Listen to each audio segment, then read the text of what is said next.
Ողջույն սիրելի հեռուստադիտողներ, այսօր Կարմիր կիրակիի,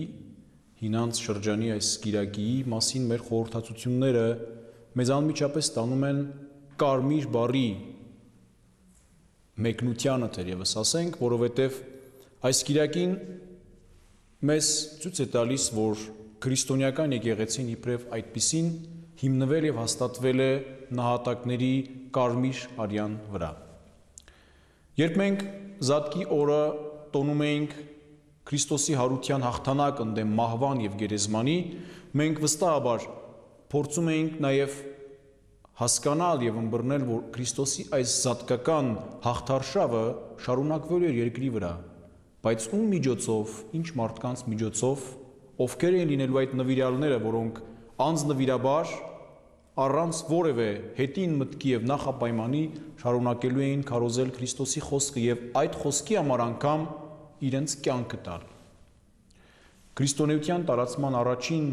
դարերին կային բազմաթիվ մարդիկ, ում անվանում էին նահատակներ, վկաներ, որոնք չարչարվում էին Քրիստոսի հավատքի համար, որոնք իրենց եւ իրենց եղբայրների մեջ մեծ համարում ունեին իբրև արդարներ, ովքեր չարչարվում են արդարության համար։ Հենց այս մարդիկ է, որ սկսեցին ձևավորել քրիստոնեական եկեղեցին եւ հաճախ առաջինից երրորդ դարերի մատենագրական գրվածքների մեջ, հայրերի գրվածքների մեջ կարելի է հանդիպել նման արտահայտությունների, որ նահատակներն իրենց կարմիր արյունով ողողեցին եկեղեցին եւ անապատը ավազը նրանց արյունով մի տեսակ ողողվեց, ջրվեց եւ նոր բույսեր, նոր քրիստոնեական հավատքի ծաղիկներ աճեցին այդ անապատում։ Անշուշտ այս գեղեցիկ պատկերները մեզ միայն մեկ բանի մասին են վկայում, որ ինչպես ասում է երկրորդ դարի հայրերից մեկը, քրիստոնեական եկեղեցու նահատակները հետագայի մեր քրիստոնեական հավատքի սերմը դարձան։ Հենց նրանց այդ արյունից, այդ վկայությունից ծնվեց մեր քրիստոնեական ամբողջ եկեղեցին աշխարհի մեջ եւ հենց այդ վկաների հավատքի եւ նվիրվածության շնորհիվ էր, որ եկեղեցին կարողացավ հաղթահարել հասարակության մեջ մտնելու եւ հասարակությանը քրիստոնյա դարձնելու բարդ գործընթացը։ Այսօր ինչ կարող ենք մենք հասկանալ, երբ մեկին ասում ենք, որ քրիստոնեական հավատքի համար չարչարվում է, արդարության համար չարչարվում է, նահատակ է, բնականաբար մեր 21-րդ դարի մարդկային հասարակության մեջ շատ քիչ տոկոս կարող են կազմել այն իրական նահատակները, վկաները, որոնք ենթարկվում են բարի ֆիզիկական իմաստով չարչարանքների եւ հաճախ նաեւ սպանության, նահատակության։ Բայց այս բառը կարմիր եկեղեցի արտահայտության շրջանակներում կարող է ունենալ նաեւ ավելի խորը, ավելի տևական եւ ավելի կարեւոր մի ըմբռնում եւ իմաստ, այն է, որ մենք մեր քրիստոնեական հավատքի վկայության մեջ փորձենք դիմադրել աշխարհին։ Շատ մարդկանց մոտ հաճախ անմիջապես առաջին անդրադարձից առաջանում է մի ընդվզում, թե քրիստոնեությունը աշխարհի դեմ է քարոզում։ Ոչ։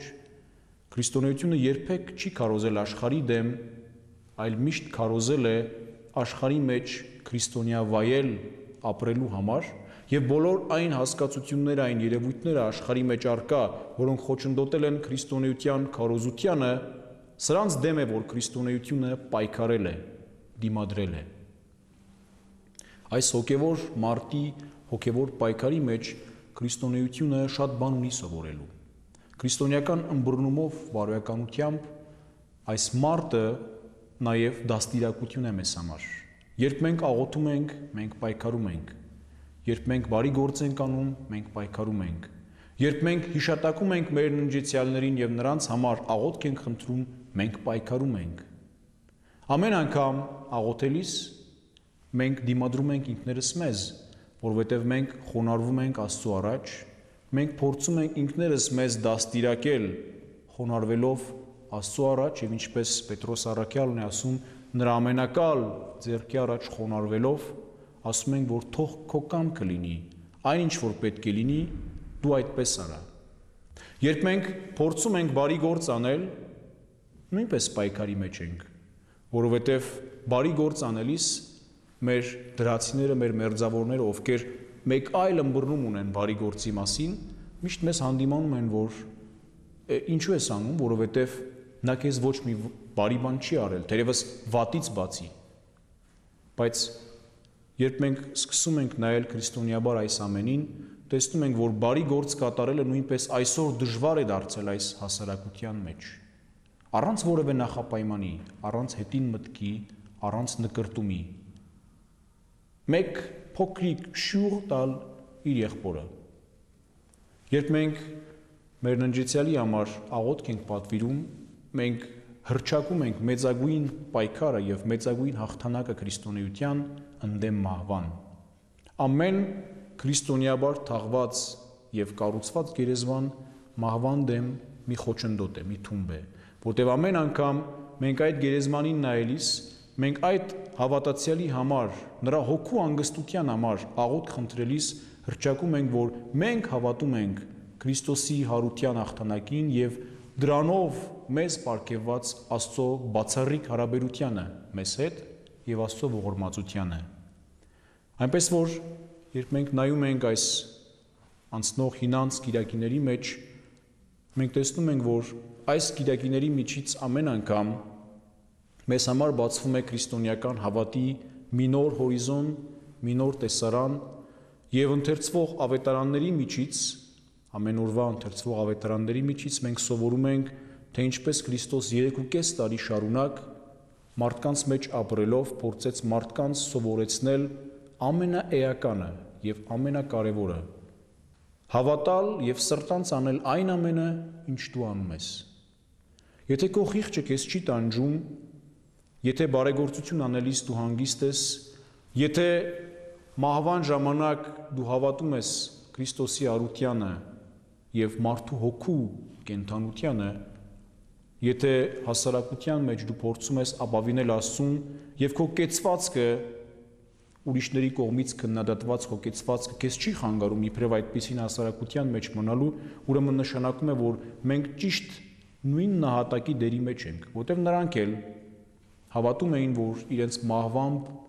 չի սահմանափակվում այս կյանքը, ֆիզիկական, կենսաբանական մեր գոյությունը, հավատում էին, որ դրանով իրենք բարեգործություն են անում, ինչպես Իգնատիոս Անտիոքացին է ասում, նրանք ցորենի հատիկի պես ջրաղացի քարի տակ աղալով, դառնալով ալյուր, հացի պես բաշխվում էին հավատացյալներին իբրև վկայություն եւ ի վերջո հավատում էին նաեւ, որ իրենց այդ կեցվածքով, իրենց աղոթքով գուցե փոխվի այդ հասարակությունը։ Պատմությունը մեզ ցույց տվեց, որ կարմիր եկեղեցին, այսինքն նահատակած եկեղեցին իրավունք ուներ եւ ճիշտ էր, որովհետեւ քրիստոնեությունը հսկայական հռոմեական կայսրության մեջ տարածվեց անասելի եւ աներևակայելի արագությամբ եւ թերևս 300-400 տարվա մեջ նվաճեց ամբողջ հռոմեական հսկա կայսրությունը։ Կրոն, որը ստրուկների եւ նեղյալների աղքատների կրոն էր, դարձավ հռոմեական կայսրության միակ կրոնը։ Շնորհիվ նահատակների, վկաների, չարչարվողների աներեր անսասան հավատքի։ Այսօր մենք թերևս սովորելու շատ բան ունենք, որովհետև մեր հայ իրականության մեջ այս վկայելու եւ մինչեւ վերջ գնալու կյանքի նպատակի համար մինչեւ վերջ գնալու ոգին կարծես թե մի փոքր պակասում է։ Եվ լավագույն խրատը եւ հորդորն է մեզ համար թերևս կարմիր եկեղեցին, նահատակած եկեղեցին, որպեսզի մենք նույնպես մեր կյանքը դասավորենք այնպես, որ քրիստոնեական մեր մշակութային եւ ազգային արժեքները կարողանանք ընկալել եւ պահել այնպես, որ չնայած հարափոփող այս հասարակությանը եւ անընդհատ ամեն ժամ ամեն վայրկյան փոխվող մարդկային իրականությանը մենք կարողանանք հանգիստ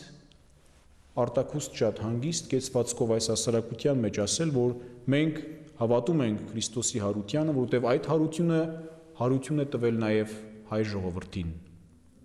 Եկեք ուրեմն միասին, սիրելիներ, փորձենք ոչ թե լսել եւ հասկանալ, այլ նաև նմանվել այս կարմիր եկեղեցուն, նահատակների եկեղեցուն։ Thank you.